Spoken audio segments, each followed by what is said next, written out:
नमस्कार। नम- loud India TV में आपका स्वागत है। Star journalist of India Kalyani Shankar ji, जो हिंदी के पत्रकार हैं वो तो जानते हैं कल्याणी शंकर जी को, और अंग्रेजी के जर्नलिस्टों को के लिए तो वो बिल्कुल एक आइकॉन है।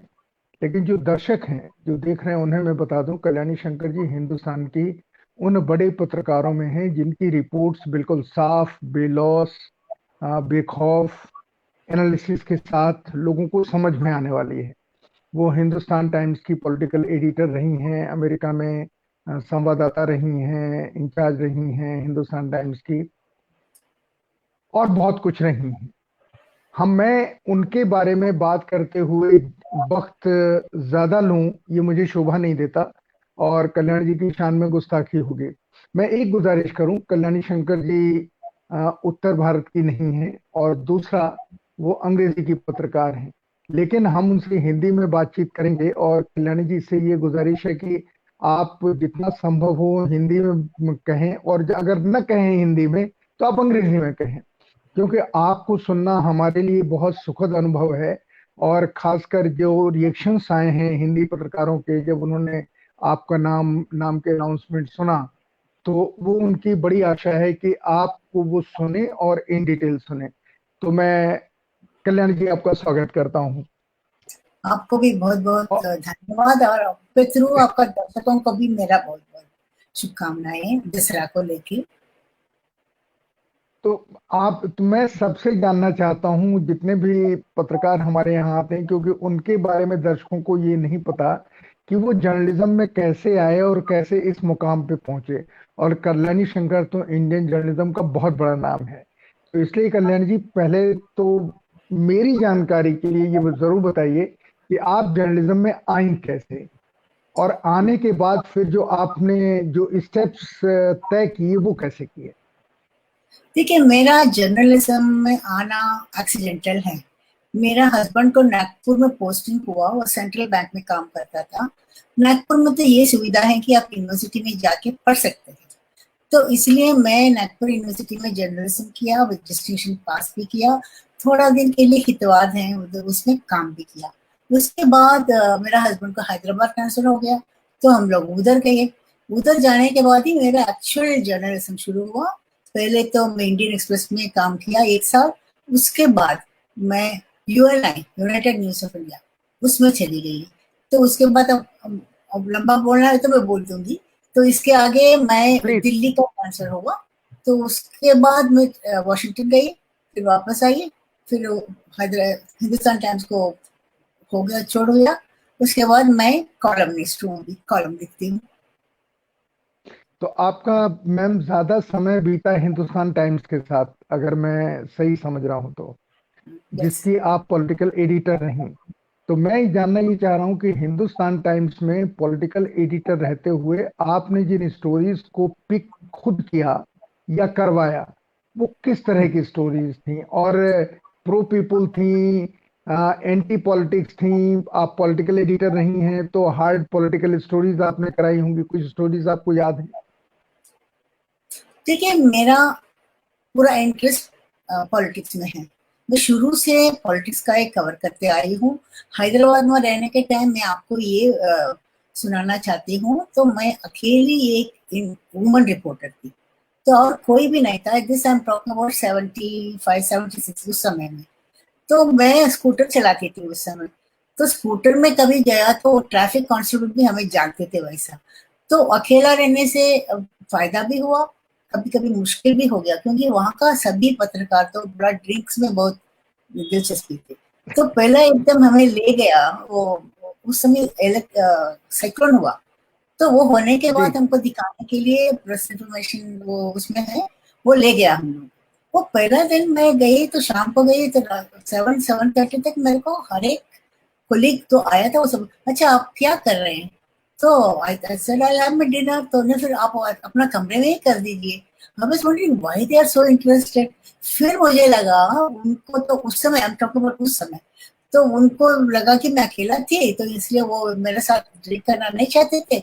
इसलिए हमें कमरे में ही रहो बोला। दूसरा दिन मुझे मालूम हुआ। तो ऐसा भी होता था, अकेला रिपोर्टर रहने में फायदा भी हुआ था। सभी लोग हमें नेता लोग जानते थे, और यूएनए भी बहुत बड़ा इम्पोर्टेंट एजेंसी थे। अभी आप कैसे चैनल्स के लिए लोग वेट कर रहे हैं, चैनल का रिपोर्टर के लिए, हमारे लिए भी लोग वेट करते थे। इसलिए उस समय तो बड़ा, मेरे को तो बहुत अच्छा लगा यूएनए में काम करके। जैसे ट्रेनिंग भी बहुत अच्छा मिला, और मेरा मन के लोग पूछते थे आप तो एजेंसी में काम कर रहे हो, आपका नाम भी कोई नहीं जानते हैं उस समय, अभी तो सबका नाम हो जाता है।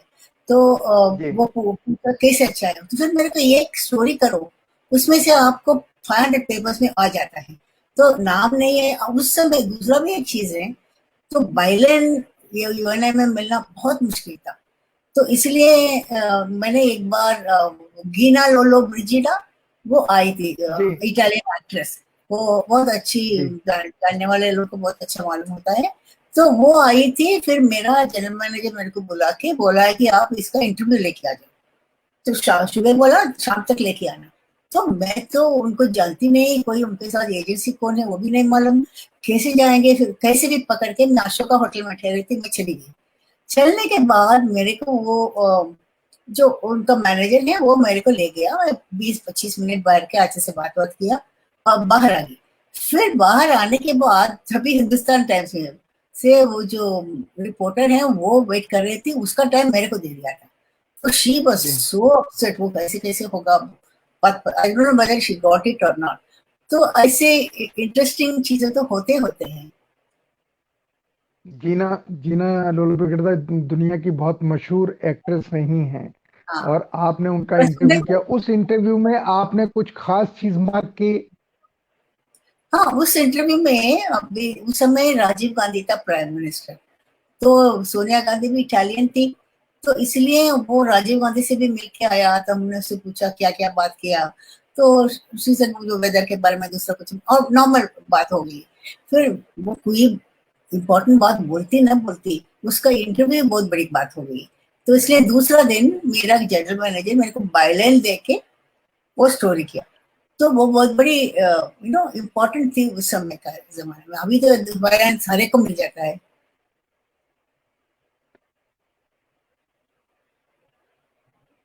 मैम, कुछ आवाज बीच में शायद ब्रेक हुई, लेकिन मैं अगला क्वेश्चन पूछता हूँ। मेरी आवाज आ रही है आपको? हाँ हाँ, बहुत अच्छा है। जी मैम, ये बताइए कि जब आप पॉलिटिकल एडिटर रही हिंदुस्तान टाइम्स में, तो कौन कौन सी मेजर स्टोरीज आपने की? क्योंकि आप सारे प्राइम मिनिस्टर्स के नजदीक रही, जब आप दिल्ली में आई तो, और आपने बड़ी बड़ी स्टोरीज की भी और करवाई भी। उनके कुछ एक्सपीरियंसेस हैं? देखिए, दिल्ली आते दूसरा दिन ही इंदिरा गांधी का असैसिनेशन हो गया। तो मैं जी गई, तो जनरल मैनेजर वहां, तो यूएनए में ज्यादा लोग भी नहीं थे, फिर भी हमें बोला कि तुम असैसिनेशन वो हुआ था, असैसिन्स को उनको खबर करो। तो उन लोगों को उधर में राम मनोहर लोहिया हॉस्पिटल में रखे रहे। तो मैं किसी को नहीं जानती, वो कोई मेरे नहीं जानती। तो मैं उधर गई, उधर एक डॉक्टर था इनको देखने वाला। तो मैं डॉक्टर के पास गई, फिर उनसे बोला कि प्लीज हेल्प मी, ये इनके बारे में क्या क्या हो रहा है। तो वो मैं जा रही थी रोज, उनका जो आता है मैं आके स्टोरी करती थी। एक दिन तो थोड़े लोग जा रहे थे ऊपर, वो जो असेसिन थे उनके यहाँ। तो मैं भी उनके साथ चली गई, कोई मेरे को रोका नहीं है। ऊपर जाके लिफ्ट खोला, तभी एक आदमी आके आप कौन है पूछा, फिर मैं क्या करूं, फिर वापस आ गई। ऐसे ऐसे भी होता है। जो डॉक्टर मेरे को हेल्प किया वो इनका चरण सिंह का दामाद था। तो बाद में मुझे अच्छा। मालूम लगा, तो हाँ, इनिशियली ऐसे ऐसे लोग बहुत हेल्प भी किया है। जो अपना सोर्सेस है उनसे हमारा अच्छी समझ रहने से बहुत अच्छा होता है। आई रिमेम्बर हैदराबाद में रहने के टाइम वो national sorry nuclear fuel complex एक होता था, वो न्यूक्लियर फ्यूल के बारे में। तो उस समय जी हमारा थारापुर का वो जो होता था ना, वो जो न्यूक्लियर का सप्लाई नहीं है, यूरेनियम सप्लाई नहीं है, वो सब बहुत बड़ी इम्पोर्टेंट इशू थी। तो ये न्यूक्लियर फ्यूल कंपनी का सीईओ मेरे को जीप भेज के मेरे को लेके जाके हमको लंच भी खिला के स्टोरी भी देते थे। तो ऐसा भी है। और आप पूछ रहे थे प्राइम मिनिस्टर के बारे में, तो जी मैं पहले वो बताऊंगी वीपी सिंह के बारे में। तो वीपी जी सिंह जी का वो जिस जिस दिन उनका नाम निकाला, उस समय हम लोग सेंट्रल हॉल में बैठे थे, शायद आप भी होंगे उसमें, पता नहीं। तो हम लोग उधर बैठे थे जर्नलिस्ट, वो आगे एमपीज वगैरह वो उनको चुनने के लिए वो भी बैठे थे। वो जाते वो जॉर्ज फर्नांडिस आ रहा था, तो हमने जॉर्ज से पूछा कि ये किसको बना रहे, तो ही सेड बीपीसी। तो हम यूएनए में थे, हम लोग जाके उनको बोल भी दिया बीपीसी। फिर मीटिंग शुरू हुआ, फिर तो पहला नाम तो इनका देवीलाल का हुआ। फिर देवीलाल टर्न करके वीपी सिंह को बोला कि आप आपको मैं सजेस्ट करूंगा। तो चंद्रशेखर जी को बहुत गुस्सा आया, वो इतना इतना रेड हो गया उनका फेस। फिर कैसे भी बाहर चले गए। फिर वीपी सिंह का जो नॉमिनेशन हुआ, उसके बाद वो प्राइम मिनिस्टर भी बने। उनके साथ मैं 3-4 बार वो प्लेन में भी गई। तो उधर एक दिन वीपी सिंह जी के पास बॉम्बे गए, तो मोरारजी भाई का वो कोई पद्म भारत रत्न कुछ देने के लिए, तो फॉर सम रीजन मोरारजी भाई उनसे बात करना नहीं चाहते थे। फिर उनसे पूछ रहे थे क्यों लेके आया।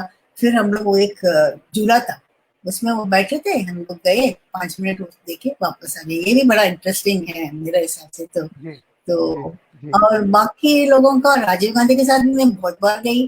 तो इलेक्शन होता था तमिलनाडु को, यूएनए का ये नॉर्मली आप तमिलनाडु कवर करें और कोई भी स्टेट आप कवर करें, आप कोई भी उधर गया तो आप साथ साथ जाना है। उस समय 89 में तो राजीव गांधी 12 टाइम गया, मैं 12 टाइम में 10 टाइम्स उनके साथ गई। उनके साथ बहुत लंबे लंबे वो गाड़ी में भी गई। फिर एक दिन उनका 14 आवर्स का कैंपेन हुआ। तो सोनिया गांधी बाद में जो अरेंज किया उनको तो ज्यादा गुस्सा करती थी कि ऐसे कैसे करेंगे। हम भी उतना टाइम गए, हम भी रात को सोना है, खाने का मन भी नहीं होता, इच्छा भी नहीं होता है। फिर आके खाना खा के फिर सुबह फिर निकलो। ऐसे ही राजीव गांधी के साथ भी मेरा बहुत बार हुआ है। उसके आगे मैम एक मिनट एक मिनट एक मिनट। मैम एक मिनट यहाँ एक क्वेश्चन है मेरा कि आप राजीव गांधी के साथ 89 में गई जब राजीव गांधी लोकसभा का इलेक्शन हार चुके थे। नहीं नहीं, उसका पहले उसके पहले। तमिलनाडु का तो इलेक्शन था। राजीव तो राजीव गांधी की साइकोलॉजी के बारे में, उनके बिहेवियर के बारे में आपने क्या खास नोटिस किया? क्योंकि उसको थोड़ा एनालाइज कीजिए। देखिए, राजीव गांधी तो बड़ा चार्मिंग थे, आप उनके साथ गए तो भी अच्छे से आके बात भी करते थे। और वो जो एयर फोर्सेस वगैरह को भी सोनिया गांधी उनको बहुत सादगी आती थी, तो उनको बुला के देती थी। फिर मणिशंकर अय्यर की वजह से हम लोगों को फिल्टर कॉफी मिलता था। और राजीव गांधी बात भी करते थे पॉलिटिकली क्या होता है। He was very very charming, हमको बहुत अच्छा लगा। और उसके आगे क्या बोले, उसके बाद तो आफ्टर बफर्स उनका पूरा चला गया, कुछ भी नहीं था। वो ही हैंडल वेरी बैडली।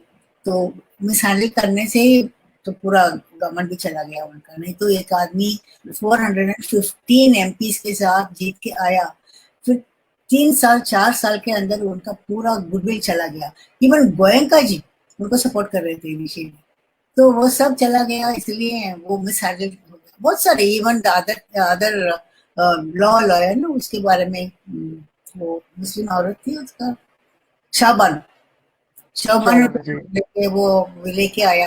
वो भी गलत बात थी। तो पता नहीं लास्ट लास्ट में, लेकिन हारने के बाद उनको लगा कि हमने गलती किया, उसका पहले नहीं लगा। और उसके बाद भी मैं गई, हारने के बाद उनको इलेक्शन का पहले 19 इलेक्शन का पहले बहुत सारे कांग्रेस की उम्मीदवार वो तो बोल रहे थे कि इनको नहीं आने से हम अपने आप संभालेंगे। तो कोई डिमांड भी नहीं था उस समय जाने के लिए। बट वो असैसिनेशन हुआ तभी ये उमा है ना वो तो एमपी भी रही ना, वो आंध्र से है। जी तो वो अभी शर्मा से शादी होगी उसका। उस समय वो तो आनंद विजयनगर महाराजा के उसका शादी हुआ था। तो वो बोल रही थी जिस दिन वो उसका राहुल गांधी का जिस दिन वो चेन्नई गया, उसका पहले वाइजैक गया। She is MP from Vizag. तो ये भी आया था। फिर गाड़ी प्लेन में बैठे थे, फिर कुछ कुछ टेक्निकल स्टैग हुआ, वापस आ गया। तो राजीव गांधी ने उनको कहा कि मेरे को बहुत भूख लग रहा है, मेरे को कुछ खाना वगैरह दीजिए। तो शी अरेंज फॉर पिज्जा जैसे ऑल दैट। फिर वो तो इस बीच में वो प्लेन का स्नैक ठीक हो गया, तो ये फिर से चला गया। फिर उसका पहले तो वो जो खाना पीना बचा उसको निकाल दिया नीचे से। वो इतना भूखा रह के चेन्नई गया। चेन्नई में उनको एक कोका कोला कुछ भी दे दिया, उसके आगे उसको खाना भी नहीं। उनका वो जो पोस्टमार्टम में ये भी आया कि उनका खाना एक नहीं खाया उससे। तो वो बोल रहे थे कि ऐसे ऐसे हो गया, क्या करेंगे। So that also. Ma'am ma'am एक छोटा सी चीज यहाँ पूछनी थी कि आप राजीव गांधी के साथ इतना घूमी, आपका उनसे इंटरेक्शन रहा, ये आखिरी दिनों में राजीव गांधी इतने जिद्दी क्यों हो गए थे? जैसे जिस घटना का आप जिक्र कर रही हैं, तो मुझे चंद्रशेखर जी ने बताया था कि उन्होंने राजीव गांधी को मना किया था कि न जाएं, क्योंकि आईबी इनपुट है कि उनके ऊपर कहीं तमिलनाडु में हमला हो सकता है। तो उन्होंने चंद्रशेखर जी की बात नहीं मानी। फिर भीष्म नारायण सिंह जो राज्यपाल थे तमिलनाडु के, उन्होंने मना किया राजीव गांधी को कि आप मत आइए, क्योंकि हम लोगों के पास जो इंफॉर्मेशन है वो इंफॉर्मेशन बड़ी डेंजरस है, डराने वाली है। राजीव गांधी ने, और मैंने इन दोनों लोगों से कंफर्म किया कि ये खबर सही है, दोनों ने मुझे कंफर्म किया था। भीष्म नारायण सिंह ने भी कहा था कि हाँ ये खबर सही है। मैंने राजीव गांधी जी को पर्सनली फोन करके कहा था कि वो ना आए, लेकिन वो आए, श्री पेरुम्बदूर गए, और वहां ये हादसा हो गया, उनकी उनकी हत्या हो गई। ये इतने आखिरी दिनों में इतने जिद्दी क्यों हो गए थे? पता नहीं क्यों गए उस समय ये, क्योंकि आप जो बोल रहे हैं वो सही है। मैं भी उन दोनों से बात किया तो वो दोनों, चंद्रशेखर जी सेंट्रल हॉल में बैठ के इनको ओपनली बोल भी रहे थे। जैसा करुणानिधि था उस समय चीफ मिनिस्टर, तो जी उनका वो ये टेररिस्ट लोगों के साथ बात करके एक इंफॉर्मेशन दे रहे थे। ऐसा आईबी का रिपोर्ट आया, ये भी बोल रहे थे उस समय। उस समय उसके बाद वो जी गवर्नर था, उनको चंद्रशेखर जी ने निकाल भी जी। दिया, आपको याद होगा। तो जिद्दी क्यों हो गया पता नहीं, शायद तो वो अगेन ही वांटेड टू कम बैक, और क्या करें, कैसे भी करके वापस आना ऐसा सोचते होंगे। तो जिद्दी क्यों हुआ मुझे भी पता नहीं। उसका पहले तो लोग बोलते थे उसका कान में लास्ट में कौन बोलता वही चलाता था। तो वो बात नहीं थी बाद में, तो वो बहुत जिद्दी भी हो गई। अच्छा मैम, इसके अलावा आपका किन किन लोगों से, बड़ी पर्सनालिटीज से, क्योंकि नरसिम्हा राव आपको बहुत भरोसा करते थे प्राइम मिनिस्टर होते हुए, प्राइम मिनिस्टर होने से पहले भी और बाद में भी, तो आपका और किन किन लोगों से क्लोज कांटेक्ट रहा, और उसका फायदा आपको रिपोर्ट्स में कैसे मिला? देखिए, ये जो क्वेश्चन आप पूछ रहे हैं, आप जितना नजदीक होता उतना प्रॉब्लम होती है, क्योंकि आपको अच्छा नहीं मालूम कि वो क्या उनको इम्पैक्ट होगा, बैड इम्पैक्ट होगा, क्या उनको ठीक होगा, नहीं मालूम। कभी कभी वेरी इनॉक्वस रिपोर्ट से भी इनका ये हुआ। नरसिम्हा राव जी बोलते थे, वो पहले वन चीफ मिनिस्टर रहे हैदराबाद में, वहां से इधर दिल्ली आया, तो जी टाइम्स ऑफ इंडिया का एक रिपोर्टर ने इनके बारे में कुछ लिख दिया। फिर he lost his chief minister, इसलिए वो बाद में मीडिया से बात करने बहुत मना करते थे। तो उसमें अच्छा भी है और बुरा भी होता है, इसलिए सोच समझ के वो लिखना है। और स्कूप तो हमको यूएनए में लाना ही लाना है कैसे भी। और हिंदुस्तान टाइम्स में भी मैंने बहुत स्टोरीज किया, लेकिन इंडस्ट्रियल पॉलिसी वो जयराम रमेश अपना बुक में भी निकाला, जी। तो वो पहले ही हमने वो दे दिया। तो लोगों से आपका अच्छा संबंध हो तो भी आप अच्छे निकाल भी सकते हैं, और उसको कैसे यूज करना उसको बहुत अच्छा मालूम होना चाहिए। और मैं बहुत लोगों के साथ ऐसे लीडर के साथ जिसको हम कवर करते थे और जिससे इम्पोर्टेंट थे, मेरा बहुत लोगों के साथ ऐसा हुआ। हैदराबाद में रहने के बाद चीफ मिनिस्टर में अच्छी तरह से जानती थी, वही लोग दिल्ली में आए, लाइक मुझे बस के लिए आए और अंजय दिल्ली में आए। वो मेरा हैदराबाद का कनेक्शन की वजह से इधर आने के बाद भी हमको we could walk in any time, तो स्टोरीज भी मिलते थे। इसलिए उसमें अच्छा भी होता है, बुरा भी होता है। और तमिलनाडु में मैं बहुत हुआ, एमजीआर को लेके, करुणानिधि को लेके, जयललिता से ज्यादा नहीं हुआ, क्योंकि वो ज्यादा मिलती भी नहीं है और बड़ी डिफरेंट टाइप की लेडी है। बट करुणानिधि जानते थे हमें, और एमजीआर भी जानते थे। तो और इसके अलावा और सबसे मेरा बात होती थी, जैसे जो भी सबसे जितना प्राइम मिनिस्टर देवेगौड़ा थे और चंद्रशेखर जी भी थे, जिस दिन उनको शपथ लेना था उस मॉर्निंग हम चले गए। तो हमें भी ब्रेकफास्ट खिलाया, फिर उसके बाद शपथ के लिए चले गए। उनका आप तो दरबार है ना, कोई भी गया उनको खाना खाने को बिठा देते थे। ऐसे ही उधर भी हो गए, चंद्रशेखर जी का भी हुआ। वीपी सिंह का इतना ज्यादा नहीं था लेकिन। और उसके आगे कौन था, नरसिम्हा राव जी तो अच्छा संबंध था। फिर वाजपेयी जी भी हमारा अच्छा था वैसा, नॉट सो बैड। देवेगौड़ा जी थे, गुजराल साहब थे, फिर अटल जी थे। हाँ, सबसे सबसे हमारा अच्छा समय है। मैं एक बार देवेगौड़ा जी के साथ हम मास्को गए, तो मास्को गया जिस समय वापस आने के बाद उनका ही हैड टू रिजाइन, ऐसा हो गया। आपको याद है उस समय देवेगौड़ा को रेसिग्नेशन देना पड़ा लास्ट में। तो उस जी समय मैं गई थी, आई don't know weather he new. Moscow में तो हमें कुछ पता ही नहीं था, ये जाने के बाद इनको रिजाइन करना पड़ेगा। वो कुछ बोला भी नहीं है, ट्रेन में आते वक्त भी कुछ कुछ बात कर रहे थे, लेकिन उन्होंने शक्ल में कुछ नहीं दिखाया। वापस आए एक दिन के अंदर उनको गुजराल को बना दिया ये। इनको देवेगौड़ा को तो घर जाना पड़ा, वो बहुत गुस्सा भी आया। लेकिन आपको दुआ साहब ने कहा होगा, तो दुआ साहब भी तभी उस समय हमारे साथ वो प्लेन में आए, तो वो प्रेस एडवाइजर थे उस समय। तो लेकिन गुजराल हमें थोड़ा सा बता दिया कि वो आएंगे। और जिस दिन उनको शपथ लेना था, उसका पहले दिन एक स्टोरी आई थी, तभी भी अब मेरे को बुला के किसने क्या स्टोरी, ये बहुत सारे नेता लोग आपने देखा होगा, वो स्टोरी किसने क्या वो पहले पूछ लेते हैं। तो वो स्टोरी करने वाले इनके हिसाब से अच्छा है, ठीक है, फेयर है, तो दे बिलीव, नहीं तो नहीं करते थे। ये हैदराबाद में रहने के टाइम उस समय से नहीं मैं देख रही हूँ। तो वो बड़ा इम्पोर्टेंट है कि आप फेयर लिखना, और एक से एक बायस नहीं करना, और दोनों साइड का देना। ये हमको यूएनए में ट्रेनिंग दिया, वो हमेशा अभी भी मैं वही फॉलो करती हूँ। जो है फैक्ट्स को चेक करो, फिर दोबारा दोनों साइड से बात करो, फिर अपना उनका भी इनका भी दोनों अपने तरफ से रखो, रीड रखो पढ़ने के लिए। तो ये और उसके बाद वाजपेयी तो हमारा अच्छा संबंध था। और मोदी जी हम जानते हैं बट ज्यादा किसी से मिलते नहीं है वैसे। when he was a general secretary यहाँ पर रहते थे मोदी जी बीजेपी ऑफिस में, तभी हम जाके मिलते थे। That means he knows me, उससे ज्यादा हमारा ये नहीं। और इसका अच्छा गवर्नमेंट मैम, को या हाँ मैम, जिस समय आप जिस दौर की आप बात कर रही हैं, उस दौर में आपके, मैं कंपटीशन वर्ड कहूंगा कि दूसरे अखबारों में, इंडियन एक्सप्रेस में, टेलीग्राफ में, हिंदू में बड़े बड़े रिपोर्टर्स थे, एडिटर्स भी रिपोर्ट करते थे। तो इस कंपटीशन में आपने अपने को कहाँ रखती हैं? मैं तो उस दौर में जो न्यूज का कंपटीशन था, ब्रेक करने का कंपटीशन था या इनसाइड स्टोरीज करने का कंपटीशन था, तो मैंने जो नाम लिए अखबारों के, आप सबका नाम समझ गई होंगी कि मैं किन किन को इशारा कर रहा हूं, जो आपके कंपटीटर थे। इनके सामने आप अपने को कहाँ पेश करती हैं, या आपके मेरा एक्सपीरियंसेस क्या क्या हैं?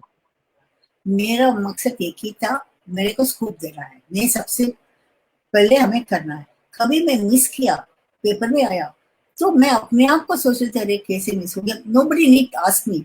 ऐसा होता था। बहुत बड़े बड़े लोग थे उस समय भी, आप जैसे बोल रहे हैं। तो सबका अपना, आप तो जर्नलिस्ट भी रहे तो आपको मालूम है, सबका अपना अपना सोर्सेस है। कोई किसी से आपको मिल सकते हैं और किसी से मिल सकते हैं, लेकिन मैं ये देखा जो जिसको जेलसी था, हम अच्छा काम किया तभी, वो आके जो लीडर थे उनसे पूछ लेती है ठीक है क्या, क्योंकि they wanted to prove you are wrong. तो वो हम रॉन्ग प्रूव करने के लिए मैंने कभी ये नहीं छोड़ा, स्पेस नहीं छोड़ा। तो वो मेरा पहला इंटरेस्ट है। और मैं यूएनए में भी बहुत स्टोरीज किया, और हिंदुस्तान टाइम्स में भी बहुत सारे स्टोरीज किया। हिंदुस्तान टाइम्स में आई ऑलवेज डन पॉलिटिक्स। वो एक 2 साल मैंने ज्वाइन करने के टाइम दुआ साहब मेरे एडिटर थे, तो उन्होंने कहा कि आपको 2 साल बिजनेस एंड इकोनॉमी करना है। तो मैंने किया, I didn't like it much, फिर भी मैंने किया। उसमें भी मैंने बहुत सारे स्टोरीज ब्रेक किया। और उसके बगैर तो मैं ओनली पॉलिटिक्स, पॉलिटिक्स के अलावा मैंने कोई रिपोर्टिंग में इंटरेस्ट भी नहीं है, किया भी नहीं। कभी कभी एक आध टाइम ट्रैवल का कुछ लिख लेते हैं और कुछ कल्चर का कुछ लिख लेते हैं, अदरवाइज मेरा सबसे बड़ी इंटरेस्ट इसमें है, पॉलिटिक्स में है। पॉलिटिक्स के साथ, पॉलिटिशियंस के साथ मिल मिल के हमारा माइंड भी उनका जैसा हो जाता है। क्या, कौन बोलने से क्या करेगा, जो बोल रहे हैं वो सच होगा, ब्रेक करेंगे, कोई लीडर बोल तो ब्रेक करेगा कि नहीं, हमको सोचना पड़ेगा। कभी कभी ऐसे ही बोल देते हैं पार्टी को। तो ये होता है। मेरा ये इंटरेस्टिंग थिंग मैं आपको बोलना चाहती हूँ। जी सबसे पहले बिफोर आई वाज एनीथिंग, तो नागपुर में रहते थे। मैंने कहा उस समय विश्व हिंदी सम्मेलन वहां किया था, पूरा जी दुनिया से सभी लोग आ रहे थे। तो I was only student, journalism student था तभी, हम भी चले गए, हमको वॉलंटियर ले गया।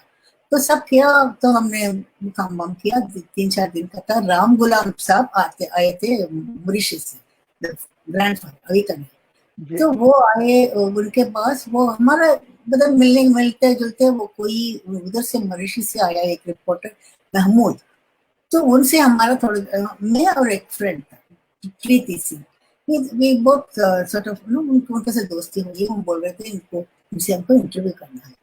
तो बोला हाँ हाँ हो जाएगा। हमने सोचा ये कहाँ से दे दिया हमको, हमारे कुछ भी नहीं है, कैसे जाएगा। फिर एक मॉर्निंग वो बोला अच्छा चलो अभी इंटरव्यू है। तो हम लोग उधर गए, क्या करना समझ में नहीं आ रहा, क्या क्वेश्चन पूछना। फिर हमने बोला कि देखो, उसको साइड ले गया, बोला कि देखो हमें कुछ ज्यादा जानकारी नहीं, आप मेरे को 7-8 क्वेश्चन दे दो, हम पूछ के वापस आएंगे। तो ही हेल्प सम क्वेश्चन। फिर हम जो लोग जाके उनसे बात करके वो इंटरव्यू कर दिया, वो पेपर में भी दे दिया। फिर 1 साल के बाद वही रामगुलाम फिर से आए। ये महमूद उधर जाने के बाद भी हमारे से चिट्ठी चिट्ठी लिखते थे। तो हमें वो मैसेज भेजा कि राम गुलाब सब उधर आए हैं, हमको एक इंटरव्यू भेजा उधर से। तो हम वो एक मीटिंग रहता था, तो राम गुलाम जी उधर बैठे थे, मैं जाके बोला मेरी इंटरव्यू चाहिए। तो he said I am going to Nagpur, मैं नागपुर से परसों आऊंगा, आने के बाद मॉर्निंग तो आप मेरे से मिलिए तभी दे। तो I went to the airport, तो सभी लोग आए, राम गुलाम जी आए, सब लोग बैठ भी गए। तो मैं कलेक्टर हो जाता, कलेक्टर को बोला प्लीज आप जाके उनको बोलिए, मेरे को वादा किया कि इंटरव्यू देंगे, आप थोड़ा हेल्प करना। तो कलेक्टर जाके उनको बोला, वो प्लेन में बैठे बैठे मेरे को कोको कोला दे दिया, और उनका अपना मेरा 10-15 मिनट का इंटरव्यू प्लेन को रुकवा के दिया। ये मैं कभी भूलूंगी नहीं है, बिल्कुल कि उस समय बिल्कुल। का, जब भी हमें कुछ ज्यादा जानकारी भी नहीं थी। फिर उसके आगे और एक बार नवाज शरीफ, वो वाशिंगटन आए। तो मैं उनसे मिली, बहुत आसान है थोड़ा इधर से आने वाले लोगों से मिलना, याद इधर से भी। तो उनसे बात किया, बोला इंटरव्यू देंगे। तो दूसरा दिन हमारा कुछ टाइम दिया था उस समय, मॉर्निंग 8 o'clock, तो फोन आया, वो खुद फोन किया। तो बोला कि देखिए मेरे को इधर आना पड़ा है, मैं अभी नहीं दे सकते हैं, और कभी दे दूंगी। हमारे इसमें कौन नेता ऐसा हमको फोन करके बोलता है, बताइए। आप इस वेरी वेरी सरप्राइज, वो बहुत यू नो पोलाइट थे। तो जी वो मैं भूलूंगी नहीं है, ऐसा मेरा इसमें बस थोड़ा सा ऐसे ऐसे होता है। आपने आपने आपने खुद एक नया सब्जेक्ट मुझे दे दिया, भी सवाल दे दिया। आप अमेरिका में वाशिंगटन में रहीं करस्पॉन्डेंट, उन 2 सालों का कोई अमेरिकन लीडर्स के साथ का एक्सपीरियंस, उनकी साइकोलॉजी, या जो विदेशों से लोग वहां जाते थे, जैसे आपने नवाज शरीफ का नाम लिया, इंडियंस भी गए होंगे, तो उस समय की कोई यादें जो आप हमको बताना चाहें। देखिए वॉशिंगटन में वो वॉशिंगटन प्रेस क्लब बहुत अच्छा होता था।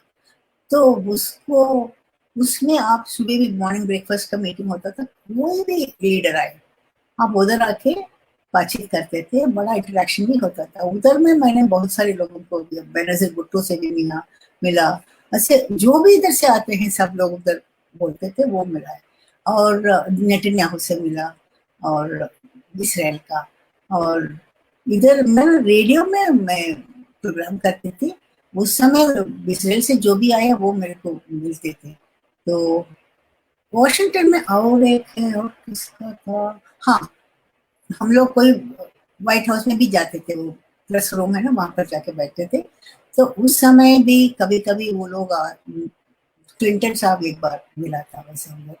और हिलरी क्लिंटन भी एक बार मिली थी, लेकिन उस समय वो इंडिया आ रही थी, उसका पहले वो सब लोगों से मिलना जैसा बातचीत करने के लिए। आप जानते हैं जैसे अमेरिका में कोई विजिट हो तो उसके लिए कितना तैयारी करते हैं, वो तैयारी कर रहे थे क्या होना क्या नहीं होता वैसा। तो उस समय एक बार हिलरी क्लिंटन से भी मिली, अदरवाइज इट्स क्वाइट डिफिकल्ट वहां भी कोई भी मिलने के लिए। तो क्योंकि उधर हिंदुस्तान टाइम्स का कौन मानता है, अभी इंडिया बड़ा इंपॉर्टेंट हो गया। उस समय मैं जब ये काम करती थी उस समय इतना इम्पोर्टेंट नहीं था, पेपर में इंडिया का नाम आते कई कोने में एक दो लाइन देते थे, अभी तो हर न्यूज़पेपर में इंडिया का नाम दे रहे। तो लेकिन हमारे मनमोहन सिंह जी आया उधर, सभी लोग के साथ अच्छा बातचीत हुआ। कल्याणी मैम, बेनजीर साहिबा के बारे में कुछ बताइए। जब आप उनसे मिली तो उनका, उनकी साइकोलॉजी, उनका इंडिया को लेकर के क्या रुख था? सवालों से पता चल जाता है ना, चेहरे से पता चल जाता है, बॉडी लैंग्वेज बता देती है। बेनजीर के बारे में थोड़ा सा बताइए। बेनजीर को देखिए आप, अमेरिकन की ऐसे देखना है, वो हार्वर्ड में पढ़ी, फिर वहाँ का वो स्टूडेंट यूनियन भी, ऑक्सफोर्ड में भी पढ़ी, स्टूडेंट यूनियन का भी थी। She knew how to get around the Americans. तो वो उनका बहुत बड़ा इम्पोर्टेंट स्ट्रेंथ था। और बोलते भी बहुत अच्छे बोलते थे। और इंडिया के बारे में she never had any interest था, लेकिन गाली देने के लिए था। इंडिया के बारे में कोई कुछ बोला ही नहीं उस समय। हमारा भी जो एम्बेसी था उसमें इतना ज्यादा अच्छे रिप्लाई देने के लिए कोई नहीं थे। तो उनके हस्बैंड से भी मिला, वो व्हाइट हाउस का सामने ब्लैक हाउस है, तो वहां पर ये लोग ठहरते थे, तो तुम्हारे बच्चे भी उन्हें मिले थे। तो बट शी वॉज, उसके बाद मेरा जो रिपोर्टिंग को लेके पाकिस्तान न्यूज़पेपर में भी कवर कर दिया था। तो क्योंकि आई वॉज वेरी इम्प्रेस्ड, जो भी बेनजीर भुट्टो के बारे में जो भी बात कर रहे थे उस समय, और व्हाइट हाउस के साथ भी उनका अच्छी बात हुई, वो देखा I was very very impressed. तो अच्छा ही रिपोर्ट दिया क्योंकि, बट उनका इंडिया के बारे में वो उसके बाद एक दो बार यूएन में भी वो आ रहे थे ना, उस समय भी वो इंडिया को अच्छी बातें बोलती नहीं थी। कोई भी प्राइम मिनिस्टर अभी तक तो बोला नहीं है। फिर भी नवाज शरीफ थोड़ा सा पोलाइट है और अच्छी लैंग्वेज भी यूज करते थे। इन लोग तो कोई भी मुशर्रफ हो, कोई भी हो, वैसे ही थे। और एक बार मैं मैम किसी से, जी एक जी जी, बार मैं आप कुछ बोल, नहीं नहीं, आप कंटिन्यू कीजिए। एक बार मैं किसिंजर, हेनरी किसिंजर, वो निक्सन के साथ काम किया, वो सेक्रेटरी ऑफ स्टेट भी रहा, उनका नेशनल सिक्योरिटी एडवाइस भी रहा, तो इंडिया में भी आते थे। वो जिस समय हमारा बांग्लादेश का बर्थ हुआ ना, उस समय ये दोनों थे। तो उसके बारे में मैं अमेरिका में जाके वो निक्सन इंदिरा इंडिया एक किताब लिखी, वो वहाँ का टॉप डॉक्यूमेंट्स वगैरह मिले थे, उसको कंपेयर करके मैंने किताब लिया। और उसके लिए मैं इंटरव्यू करने के लिए किसिंजर के पास गई। किसिंजर अच्छे बात किए थे, लेकिन मैंने उनसे पूछा तो आप दोबारा आपका चांस मिला तो आप इंडिया को, इंदिरा गांधी को कैसे ट्रीट किया, ऐसे करेंगे क्या? तो इतना इंटेलिजेंट था, उन्होंने पूछा अच्छा आप क्या बोल रहे हैं। तो उस समय उनका माइंड में वो आंसर तय किया। बहुत सारे लीडर आपने भी देखा होगा, तो जल्दी नहीं बोलना, तो एक क्वेश्चन को फिर दोबारा रिप्लाई पूछने के तक तो उनका अपना तैयारी हो जाती। फिर 2 मिनट ऐसे रहा, फिर उसके बाद बोल के हाँ करूँगा, दोबारा ऐसा होने से मैं उसी करूँगा। तो Kissinger was very very very intelligent. Kalyani ma'am, मैं आपसे एक सवाल का साफ जवाब चाहता हूँ, और वो सवाल ये है कि आप हेनरी किसिंगर से मिली। हमारे क्या? यहाँ इंडिया में एक इमेज बनी हुई है कि हमारे यहाँ अजीत डोभाल वही हाँ, काम कर रहे हैं जो हेनरी किसिंगर उस समय करते थे। तो अजीत डोभाल की क्वालिटी और वो किसिंगर की क्वालिटी में आपको क्या समानता मिलती है और क्या दोनों में डिफरेंस मिलता है? कि देखिए मेरा हिसाब से तो हेनरी किसिंजर बहुत इंटेलिजेंट थे। वो, उनका अमेरिका में नहीं पैदा हुआ, इसलिए he could not become the president, otherwise उनका एम्बिशन वही होता होगा। तो उनको अपने आप को, निक्सन को हमेशा ही हेल्प हिम। तो उसको, if you look at that, Doval का तो ऐसा इतना नहीं, I don't think he wants to become the president prime minister, मुझे नहीं लग रहा है। लेकिन वही सीक्रेसी, वही सब कुछ था इनके पास। आपको याद होगा हेनरी किसिंजर वहां अमेरिका से आके चाइना गया सीक्रेटली, यहाँ से पाकिस्तान गया, पाकिस्तान से एक सीक्रेट फ्लाइट में उधर गया, बीजिंग गया, और सबने माओ से मिला, और उस समय छवरलाल था उनसे मिला। फिर उसके बाद में लिखा भी है, बड़ा इंटरेस्टिंग है आप देखने से उनका। जी तो उस बताइए। वो चाइना के, हाँ अभी भी वो चाइना का प्रो चाइना है, और चाइना को लेके उन्होंने किसिंजर, अमेरिका और चाइना का नॉर्मलाइजेशन में किसिंजर का बहुत बड़ा हाथ, जैसा अभी आज मजीद डोवल का भी चाइना के साथ बात हो रही है, तो हर हर स्टेट से हो रही है उनका। But I think I will put Kissinger इतना चाहूँ, अभी भी उनका इतना शौक है, वो एक ही दिन ma'am he could never president. बिल्कुल बिल्कुल बिल्कुल बिल्कुल। मैम, आप जिस दौर के जर्नलिज्म की बात कर रही हैं, वो चाहे नेशनल हो या इंटरनेशनल हो, उस दौर के जर्नलिज्म के अगर 5 खास इम्पोर्टेंट ट्रेंड्स में आपसे जानना चाहूं, वो क्या हो? जो दुनिया का जो जर्नलिज्म था, इंडिया का, अमेरिका का, पाकिस्तान का, क्योंकि उस समय सब बराबर की ही रिपोर्टिंग कर रहे थे, और आप जिनसे मिली हैं और जिनसे नहीं मिली हैं उनके बारे में आपको मालूम है, तो उस दौर का ट्रेंड क्या था जर्नलिज्म का? मोर मैं नेशनलिस्ट था या मोर पीपल था? मोस्ट लीडर्स और नेशनलिस्ट, अभी तो और ज्यादा नेशनलिज्म बढ़ते जा रहा है। उस समय तो ज्यादा नेशनलिज्म था, लेकिन इतना ज्यादा बोलते नहीं थे। लाइक ट्रम्प साहब बोल रहे हैं ना तो अमेरिका फर्स्ट, और मोदी जी बोल रहे हैं इंडिया फर्स्ट, ऐसे बोलने वाला उस समय नहीं था। अभी बहुत सारे लोगों ने जो right, moving towards the right, तो बहुत सारे लोगों ने, अभी पूरा दुनिया भी मूव हो रही है। हम देखिए इसराइल देखिए, जर्मनी देखिए, कोई भी देखिए कंट्री, सभी टुवर्ड्स राइट विंग जा रही है। तो कंट्री के बारे में तो सब लोग अपना कंट्री पहले सोचना है, वो नहीं होता तो ही कैन नॉट सस्टेन, ही और शी कैन नॉट सस्टेन। और ये एक बात और बोलना चाहती हूँ, भूल गई। जी तो बांग्लादेश गई एक बार, रिसेंट अबाउट 5 years ago, तो I was writing another book उसके लिए। तो हम वो शेख हसीना नहीं थी और खालिदा जिया जी थी, जी तो उनसे जी। मिलने के लिए टाइम लिया। तो 11 बजे नाइट को बुलाया, 11 बजे गया उधर, कमरे में जा गया तो वो एक शिफॉन साड़ी पहनती थी, पैसा हेयर ऐसा ऐसा करके बैठी थी। फिर हमको बोला कि बातचीत किया सब कुछ इंडिया के बारे में, और केजरीवाल का कुछ आ रहा था टीवी में, उसको देखे वो पूछ रही थी केजरीवाल क्या है, कैसे आदमी है, वो सब बोल रही। फिर उसके बाद मैं सरप्राइज आ गई, फिल्म में हम जा रहे हैं ऐसे जैसे हमको बता दिया। और उनका लोग, वो जो फॉरेन सेक्रेटरी था, उनके जो भी हेल्प करते थे, सभी लोग उसी कमरे में बैठे थे, चार चार लोग, 8-10 लोग थे। तो हम बात किया, उस जाने के बाद उसने क्या किया, उन्होंने क्या किया, आप देखो मेरा क्वेश्चन वगैरह आप दे दो, तो मैं आपको सवाल भेजूंगी। लेकिन वो क्वेश्चन, वो फॉरेन सेक्रेटरी था उनका, फॉर महमूद और कुछ भी था, तो उनके हाथ में दे दो, वो रिप्लाई दे देगा। अभी हम आपका कंट्री के बारे में बात करेंगे, आप क्या हो रहा है।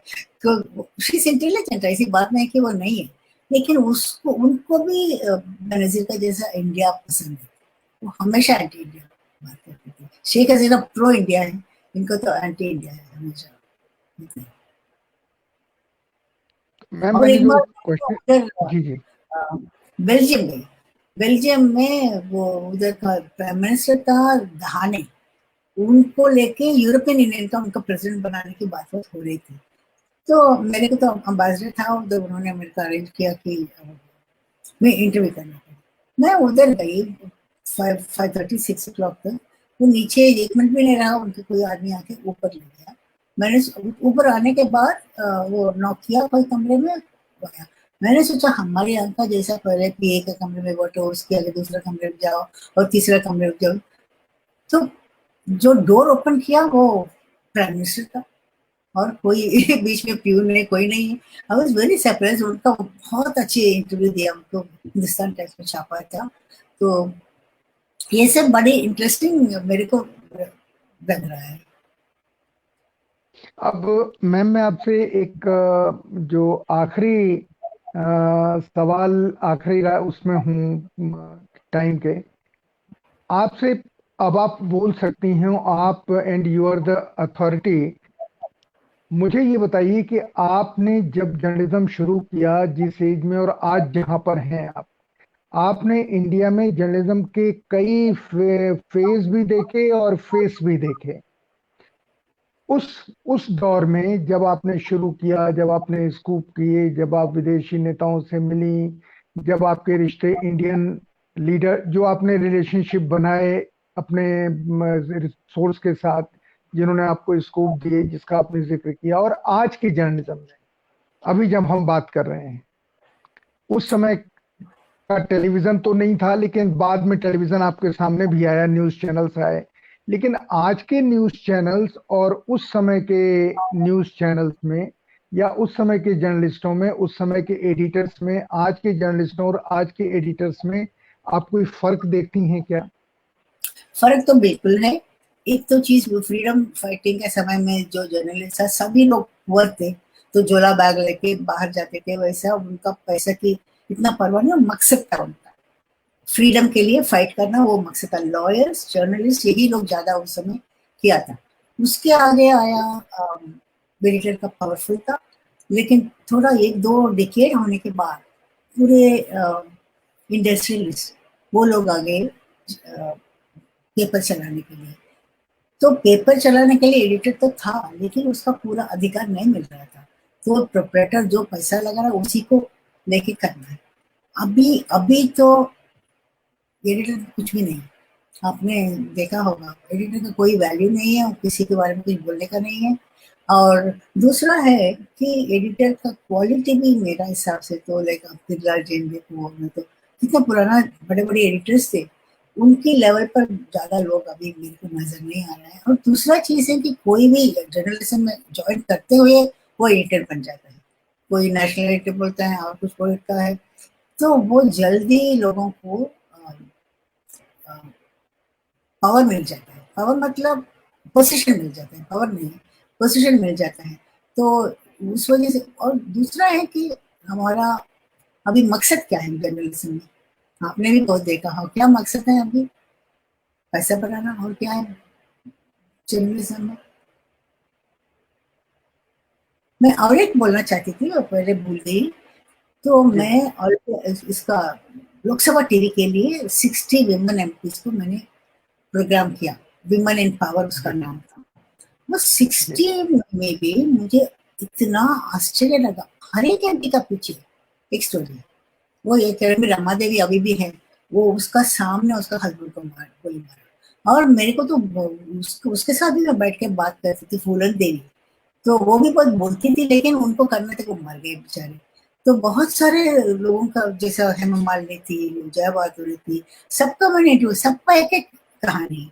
उसको देख के मेरे को लगा कि हम पार्लियामेंट में बैठ कर ऊपर से देखने से ये लोग क्या है कुछ नजर नहीं आ रहा, ज्यादा नहीं मान रहा, बट एक एक वुमन के पीछे बहुत बड़ा कोई हस्बैंड उनको मदद किया, कोई फैमिली बैकग्राउंड था, और किसी को ममता के जैसा किसी का कोई भी बैकग्राउंड, कोई सपोर्ट करने वाला नहीं था, कोई इसका मेंटर था जैसे मायावती का। ऐसा विमेन एमपीज को लेके मैं बोल रही थी। अभी भी देखिए, journalism is also male dominated, politics also is male dominated, films भी ऐसे ही आपने देखा होगा। तो विमेन को, I am not a feminist, मैं आई एम टेलिंग यू, फिर भी जो हकीकत है वो मैं बोल रही हूँ।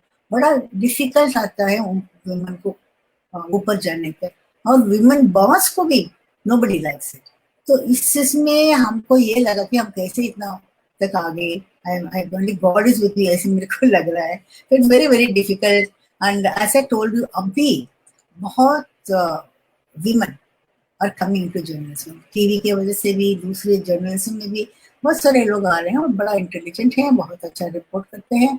And I think they should more and more women आना चाहिए, नहीं तो यू नो विमेन का इम्पोर्टेंस होता ही नहीं है। अभी 1/3 रिजर्वेशन मांग रहे हैं। बिल्कुल बिल्कुल, लेकिन मैम ये बताइए कि लोकसभा या राज्यसभा में, मैं इसलिए पूछ रहा हूँ क्योंकि आपने अचानक बात छेड़ दी। ये जो विमेन एमपीज हैं, ये विमेन इश्यूज पर ही कभी नहीं बोलते, या देश में कहीं कोई औरतों के ऊपर जुल्म हो, एट्रोसिटीज हो, वीमेन एमपीज ही नहीं बोलती हैं, इसका क्या रीजन है? देखिए, उनको जितना मैम एग्रेसिव होना चाहिए वो नहीं होती लोकसभा या राज्यसभा में। नहीं, एक तो चीज है, जैसे मैंने बोला, बहुत सारे लोग फैमिली के से आए थे, पुअर बैकग्राउंड थे, उनको ज्यादा बोलना नहीं आता, ऐसा ऐसा भी लोग है। और दूसरा है कि विमेन के लिए पुराना जमाना में तो विमेन मिनिस्टर्स को भी ओनली हेल्थ और women and child welfare, education यही देते थे। अभी वो नहीं है। हमारे पास अभी पहले वुमन डिफेंस मिनिस्टर हैं, वुमन फाइनेंस मिनिस्टर हैं, ये सब पहले नहीं होता था। तो विमेन अपने बारे में वही actually the real difficulties women बाकी विमेन को ऊपर आने को कुछ काम नहीं करते। वो पार्लियामेंट में आने से भी वही बात हो रही है, वो बाकी सब करने के जाते हैं लेकिन विमेन के लिए बोलने वाला नहीं है। अभी एक आध विमेन लाइक जया बहादुरी, ये सब तो थोड़ा कुछ बोलते हैं, लेकिन वो पता नहीं why they don't want to talk, but just don't want. Many women MPs, अभी तो विमेन एमपीज का नंबर भी बढ़ गया। नंबर बढ़े कुछ बढ़े, एक ही आदमी भी कुछ काम करना है तो कर सकते हैं, लेकिन करते नहीं है। तो इसलिए मैं I am very much against women reservation, क्योंकि अभी 33% आने से वो लोग आके क्या करेंगे? अभी जो जितना है उन लोग कुछ नहीं कर पा रहे हैं, तो उतना 33% आने से भी क्या होगा? कुछ नहीं होगा मेरा हिसाब से। तो woman should fight for herself. अब मैं आपकी मार्गरेट थैचर बोलते हैं, if I can come up why can't you come up? ऐसे women should fight for themselves and then everybody has to come up only in the hard way. ऐसे नहीं होता कि आपको पैटर्न सब दे देता है। हाँ, सम लोग, सम पीपल है, उनको सब मिल जाता, लेकिन ये डिफिकल्ट है। वुमन वुमन उस समय भी मैंने पूछती थी, वो इंटरव्यू में था, तो कैसे डाइनिंग रूम में बात हो गई, पॉलिटिक्स में कैसे इंटरेस्ट आया, क्या आपको पहला मिला? ये लोग ये मोस्टली ये बोलते थे कि हमको चांस नहीं मिल रहा है। और उसके बाद आप देखते रहे ना, कितने अभी 15-20 साल भी हो गया, वो पार्लियामेंट ही नहीं चल रही है। तो आएंगे, साइन करेंगे, फिर चले जाएंगे, नहीं तो 2 मिनट्स। वो मीरा मीरा कुमार का समय में बोलते थे नूडल, उसको मैगी नूडल्स कर दीजिए, आएंगे 2 मिनट में बंद करके जाते थे। तो अभी पार्लियामेंट ही नहीं चल रहा है, इन लोग कहाँ से बोलेंगे? लेकिन एक्टिव तो हो सकते हैं। जैसे आप बोल रहे हैं पीपल लाइक प्रियंका गांधी और भी लोग हैं, दे हैव नेम। तो वो वुमेन इश्यूज को लेके, चिल्ड्रन को लेके, बाकी कुछ लेके कुछ कर सकते थे। तो वो इंटरेस्ट होना चाहिए वगैरह में। बट विमेन और backward not only in India, आप देखिए बाहर में भी अभी तक अमेरिका में एक वुमन प्रेसिडेंट नहीं बनी। When I was there, मैं used to ask कैब वाला से बात करने से आपको सब कुछ मालूम होता है, यहाँ भी वैसी थी। तो उनसे पूछ रहे थे, तो वो बोल रहा था, उस समय ओबामा नहीं आया, तो बोल रहा कि we will accept even a black but not a woman. तो वुमन प्रेसिडेंट बनना वहां भी मुश्किल है, इंग्लैंड में भी मुश्किल है, पूरा जगह में देखिए, पूरे दुनिया में भी 7-8 लोग होंगे प्रेसिडेंट उसको बनने का। तो बड़ा डिफिकल्ट है, तो हम भी उसी में हैं। Ma'am last question, Kalyani Shankar अपनी पूरी जिंदगी से, पूरी लाइफ से कितनी खुश हैं, कितनी नाराज हैं, क्या करना चाहती थी जो नहीं कर पाई? क्या मुझे बता सकती हैं कल्याणी शंकर जी की उन ख्वाहिशों के बारे में, उन एस्पिरेशंस के बारे में जो वो नहीं पूरा कर पाई? आई एम लकी, मैं जो भी करना चाहती थी कर लिया। मैं आपको भी बोला, पहले आपने बोला कि मैं अभी वुडरो बिजनेस सेंटर में पब्लिक स्कॉलर था मेरा, और उसके बाद कैम्ब्रिज में मैं एक फेलोशिप लेके गया। ये सब बड़ा डिफिकल्ट है, बड़ा कंपटीशन बहुत है, इंटरनेशनल कंपटीशन होते थे। फिर उसके बाद बेलाजियो में रॉकफेलर सेंटर में वो 1 महीना रह के वो अपना किताब रखने के लिए गए, और मैंने आई रिटन 6 बुक्स। वो भी तो इतना आसान नहीं थी कि मैं अमेरिका जाके 2 बिल्कुल। बार अमेरिका जाके इसी के लिए गई थी। और मेरा ऐसा कोई एम भी नहीं था कि ये करना वो करना, but I was happy with all was, I was interested only in news और कुछ नहीं है। और ऑफ कोर्स फिक्शन। तो मैं एक फिक्शन बुक लिखना चाहती हूँ, लेकिन पता नहीं कभी करेंगे। उसका इमेजिनेशन बहुत चाहिए, और वो कौन सी किताब लिखना वो भी देखना है। वो एक मेरा बाकी है एम्बिशन में। और सब कुछ भगवान के कृपा से आई एम वेरी सेटिस्फाइड। तो ये लास्ट क्वेश्चन था कल्याणी शंकर जी से, जो हमारे देश की स्टार जर्नलिस्ट हैं। बस इस पूरी बातचीत में हमें गर्व है कि कल्याणी शंकर जी हमारे बीच में हैं और उन्होंने जितनी बात बताई हमें बहुत जानकारी मिली। पर एक जिसको मैं बार बार कहता हूं कि एक्स फैक्टर अगर नहीं है आप में तो आप स्टार जर्नलिस्ट नहीं हो सकते। और कल्याणी शंकर होने के लिए तो कई एक्स फैक्टर चाहिए जो आपने समझे होंगे। पर जो मुझे सबसे खास आज की बातचीत में लगा कि उन्होंने बेखौफ, बिना झिझके, बिना डर के, बिना इसके कि उनके कई साथी नाराज हो सकते हैं, उन्होंने कह दिया कि पहले जर्नलिज्म का एम कुछ और था, आजादी था, उसके बाद देश के दुख थे, आंसू थी, तकलीफ थी, लेकिन आज जर्नलिज्म में जो लोग आते हैं उनमें से बहुत बड़ी संख्या का सपना सिर्फ पैसा होता है। और ये बात कहने के लिए जिस बहादुरी की, जिस हिम्मत की और जिस ईमानदारी की जरूरत होती है वो कल्याणी शंकर जी ने हमारे सामने दिखाया। और यही एक्स फैक्टर उन्हें कल्याणी शंकर बताता है।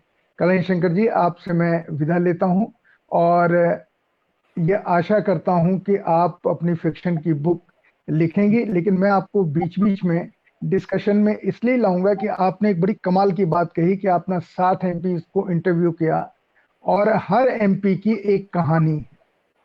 मैं जरूर आपके साथ इसके बारे में बैठूंगा और मैं गुजारिश करूंगा, रिक्वेस्ट करूंगा कि आप हमारे साथ आएं और हम इन एमपीज के एक्सपीरियंसेस को लेके, क्योंकि आपने कैमरे के सामने भी, कैमरे के पीछे भी जो फील किया, क्योंकि ये कहना हर एक के पीछे एक कहानी है, ये बहुत चीज इशारा करती है।